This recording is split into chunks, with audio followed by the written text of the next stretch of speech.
एक देश के लोग रहे नहीं। तो इसलिए 22 देशों के किसान संगठन के लोग आए थे बंगलुरु में और इसके विरोध में। तो अब आप कहाँ सो रहे थे, ये लोग कहाँ सो रहे थे? ये भारतीय किसान यूनियन को 13 पता हो गई है। भारतीय किसान यूनियन टिकैत की थी। वो आदमी वो एक्चुअली बिना पढ़ा लिखा था कि नेता था ही, किसान था ही, किसानों का नेतृत्व ऐसा होना ही चाहिए हैं। तो अब ये दर्जनों भारतीय किसान यूनियन हो गई है। अच्छा, ये 20-40 लोग जो मिल रहे हैं, इसमें 13 माओवादी संगठन है। जयप्रकाश नारायण उसी में, जयप्रकाश नारायण का हमारे पास साहित्य दे गए हैं। तो ये अच्छा, ये जो माओवादी है, हाँ, क्या समझा जाए कि ये इस देश के लिए ठीक नहीं है? नहीं, कतई नहीं। ये सशस्त्र विद्रोह, सशस्त्र संघर्ष के जरिए सरकार को बदलना, अब उसमें कोई दो राय क्या है? उनका तो असली तो वही है जो जंगलों में हैं। ये लोग तो घाल माल दोनों हैं। ये चुनाव लड़ते हैं, जयप्रकाश जी हमारे लड़ते हैं, हमारे मित्र हैं, आते हैं यहाँ।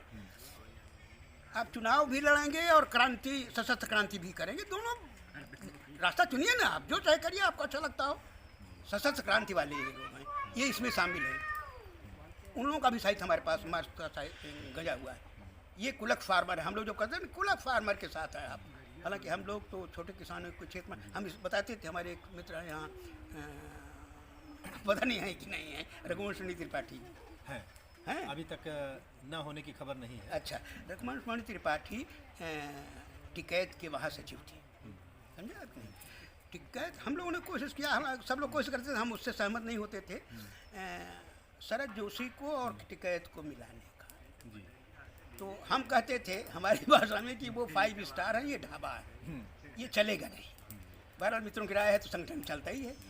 5 लाख लोग जुटे थे बोट क्लब पर जब ये लोग गए थे। हमारे इसमें है लिखा हुआ कि अब टिकैत जी इस पर जो है ट्रैक्टर पर बना लेते हैं वो मंच, और वो जो है शाही मंच वाले थे जो है शरद जोशी यहाँ आए हैं हमारे साथ, हम लोग मीटिंग किए हैं गोरखपुर में। तो मंच ऊंचा है, उन्होंने वॉल राइटिंग करवा दी थी, तो उसके खिलाफ मंच ऊंचा ज़्यादा है। टिकैत का कहना था कि मंच पर अध्यक्ष हो, संचालक हो, और जो वक्ता हो वो बोले, उसके बाद नीचे चला जाए। हाँ, ज़्यादा लोगों को बैठना कोई जरूरी नहीं। नहीं, कुछ यही उनका था, तो ठीक था, कोई हर्जा नहीं था इसमें। अच्छा, तो रघुवंश जी उनके संचालक थे और वो अध्यक्ष थे ही, आते थे। ये लोग घुस गए, वो जो है जोशी वाले, उसने धक्का धुक्की जोशी को उतने ऊपर से फटक दिया था, तो वो टूट गया। मैंने इस पर लिखा है कि ये इतना बड़ा जो देश भर के किसान, जेन्युइन किसान इकट्ठा हुए हैं, इन मसलों पर ये टूटना नहीं चाहिए था। हमारे घोषणा पत्र में है ये लिखा हुआ। अच्छा, ये एक सवाल दिमाग में आ रहा है, जैसे इस देश के जो सक्रिय कुछ ऊर्जा मानी जाती है, उसमें माओवाद को मानने वाले भी हैं, मार्क्स को मानने वाले हैं, आरएसएस को मानने वाले हैं, और समाजवादी सोच के लोग हैं, कुछ नए जिनको आप मूल निवासी इस तरह के भी संगठन आए हैं जो भीमराव अम्बेडकर को अपना आदर्श मानते हैं, और उसमें भी कई खेमे हैं अलग अलग तरह के। तो ये सारी ऊर्जा तो अपने देश की है, कैसे, क्या भविष्य हो सकता है कि इनका समन्वय कैसे हो? सभी अगर अपनी अपनी अपनी ढपली, अपना राग यही चलेगा तो शायद देश का भला नहीं होगा। यही पहला प्रयास स्वामी सहजानंद ने किया था, जिसमें डॉक्टर जयदेव अहमद जो कम्युनिस्ट थे, कांग्रेस, सारी अखिल भारतीय किसान सभा जो थी, उन्होंने जो बनाए थे, इसमें सारे लोग थे, सारी पार्टियों के लोग किसान से संबंधित जो थे। तो वो सफल नहीं ना हुई। अब क्या हुआ, ऑल इंडिया किसान सभा सीपीआई का भी है, सीपीएम का भी है, माले का भी, सब टुकड़े में क्यों कर डाला भाई? तो एक छोटा प्रयास हम लोगों ने ये किया था कि किसानों का एक गैर राजनीतिक संगठन होना चाहिए। दलों में हम वोट देंगे, किसान के रूप में हम एक होंगे। हाँ, उसी को दूसरे शब्द में डॉक्टर बीएन गौड़ से इधर हमारी कई बार बात हुई है, उन्होंने कहा कि एक साझा मंच हो, जो लोग ईमानदारी से और दल के प्रति एकदम से जान देने वाले नहीं, देश के लिए, समाज के लिए, लोगों के लिए, और उन्होंने कहा कि जनवादी लेकिन राष्ट्रवादी। उन्होंने कहा कि राष्ट्रवादी जनवादी मंच चाहिए। कई बार कम्युनिस्ट आंदोलन राष्ट्र को इतना उपेक्षित सा कर देता है कि उस पर बाकी लोग अपना बाजी मार लेते हैं, उनको किनारे लगा। उस बारे में डॉक्टर लोहिया ने लिखा है कि फॉल ऑफ लेफ्ट, क्यों लेफ्ट असफल हो गया है? गरीब देश है, गरीबों का सिद्धांत था वो शोषण के खिलाफ मार्क्स का, क्यों फेल हो गया यहाँ? ये लोगों की नादानी के कारण। भारत की डॉक्टर लोहिया से बड़ा समाजवादी कौन है? और इत्तेफाक से मैं उनका कॉलेज मेट हूँ, क्लासमेट तो नहीं, उसी कॉलेज में कलकत्ता यूनिवर्सिटी जिस कॉलेज में वो पढ़े वहीं मैं पढ़ा हूँ। वो महान, वो नेता है। हमारा आपसे कोई विचार किसी पर न मिलता वो दूसरी बात है, लेकिन कमला सिंह अच्छे आदमी हैं, ये तो अलग चीज़ है। डॉक्टर लोहिया के पास तो एक नए पैसे की संपत्ति नहीं है। खाता ही नहीं था बैंक में। बताया ना कि उनका पता भी नहीं था। पता भी नहीं। अशोक सिक्सरिया क्या जाता है, 3 साल जब वो पार्लियामेंट में थे तो वही पता था, उनका कोई पता नहीं था। अब उनके भक्त हैं आप, तो या तो डॉक्टर लोहिया नेता थे या मुलायम सिंह और अखिलेश नेता है जिनके पास अपार संपत्ति। उनके इस मकान को आप लोग पढ़ें तो बहुत प्रसिद्ध किस्सा है। एक बार वो पैदा हुए थे ना, तो राजनारायण जी जब वो सम्मित उम्मीद बनी थी तो राजनारायण जी ने कहा डॉक्टर साहब इसको आपका स्मारक बना दिया जाए। अरे कहना पागल हो गए हो, स्मारक जिंदा आदमी का नहीं बनता है, सत्ता में होते हैं तो स्मारक नहीं बनता है। मायावती बनवा लेती हैं मूर्ति हाथी, जिंदा रहने तो हम शासन में जो चाहे बनवा लें। तो उन्होंने कहा कि गरीबों के क्यों उजाड़ना चाहते हो, उसमें तमाम गरीब रहते हैं। अपना घर भी छोड़ दिया, उनके पास एक नए पैसे की संपत्ति नहीं है। अशोक सिक्सरिया थे, सीताराम सिक्सरिया के, वो सोशलिस्ट थे, अरे पूंजीपति थे सिक्सरिया। और लोहिया जी ने अपनी ही सरकार को गोली से गिराया, हाँ कहा कि इस्तीफा दो, इस्तीफा देने के लिए। सब मैं क्यों प्रशंसा कर रहा हूँ, मैं लोहिया की पार्टी में नहीं था, मैं महापुरुष हैं, तमाम सही बातें कहा है। तो ये भारत के प्रति, हिंदुत्व के प्रति एक जो है लगा। अब क्या होता है, हम भी थोड़ा ये भारतीय संस्कृति प्राचीनतम संस्कृतियों में से एक है और आज एग्जिस्ट कर रही है, एकमात्र है।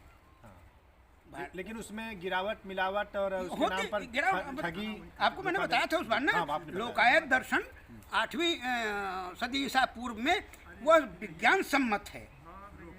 आपसे उस बार जिक्र किया था मैं, लोकायत दर्शन 8वीं सदी ईसा पूर्व में भारत में था।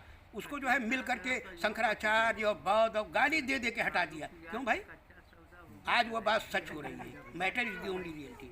लोकायत दर्शन को कैसे पुनर्जीवित किया जा सकता है आपके हिसाब से? वह प्राकृतिक दर्शन है, पूरी तरह से विज्ञान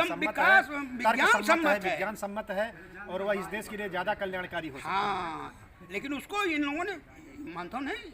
अब ये इनको मैं कहता हूँ ना, मैं तो गर्व कर रहा हूँ कि मैं भारतीय हूँ, भारतीय संस्कृति प्राचीनतम है। लेकिन ये जो भारतीय संस्कृति के दुश्मन हैं जिन्होंने उसको खा डाला, जो अपने को भारतीय संस्कृति का रक्षक कहते हैं वही भक्षक कर रहे हैं, वही भक्षण कर रहे हैं।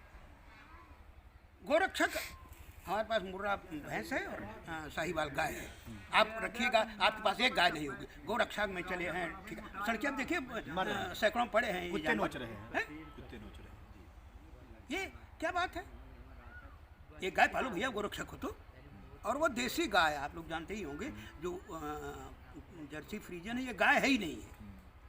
ये जर्मनी की और उस जंगली पशु से क्रॉस हैं। ये वहाँ मांस के लिए बनाई गई है। यूरोप में इनका दूध नहीं कोई पीता, भारत को दूध आपने पिला दिया। केचुआ ये है ही नहीं, केचुआ खाद जिसको कहते हो, केचुआ ये यूरोपीय केचुआ है, रेड वर्म है।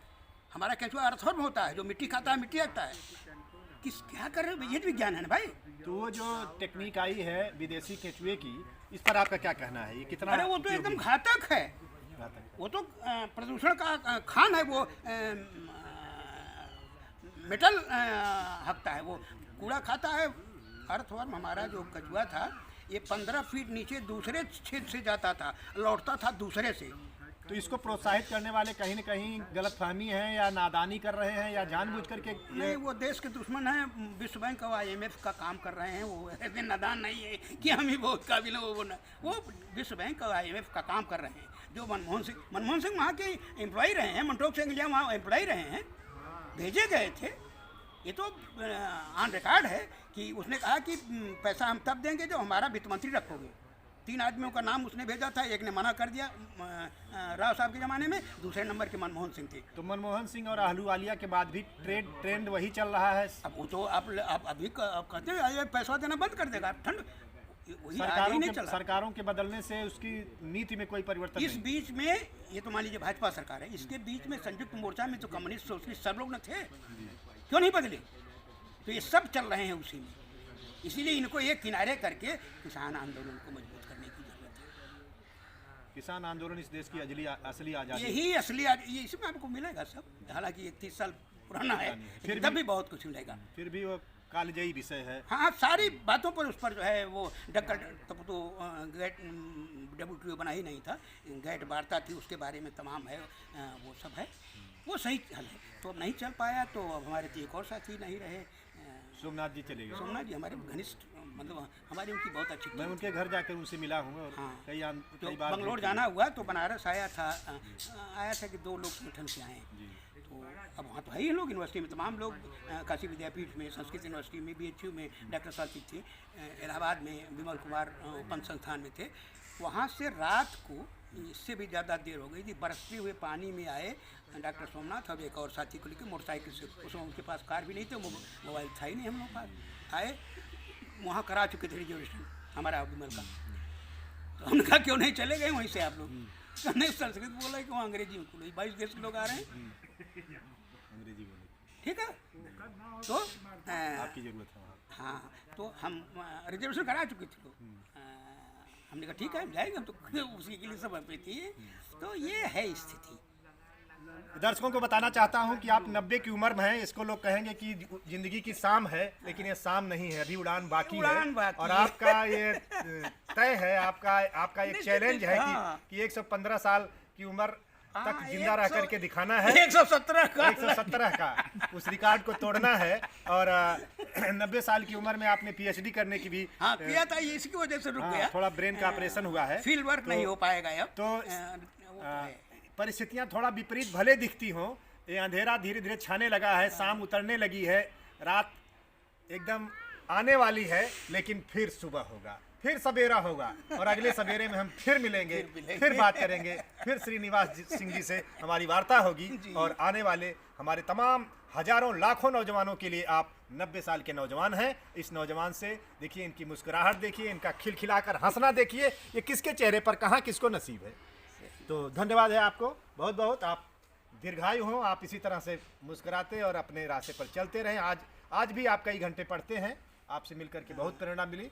और हाँ, 6 घंटे आप पढ़ते हैं। आज तो अब अंधेरा छाने लगा है, इसलिए अगली मुलाकात फिर होगी, सुबह में होगी, दिन की रोशनी में होगी, दोपहर में होगी, और दिन दहाड़े हम लोग बात करेंगे।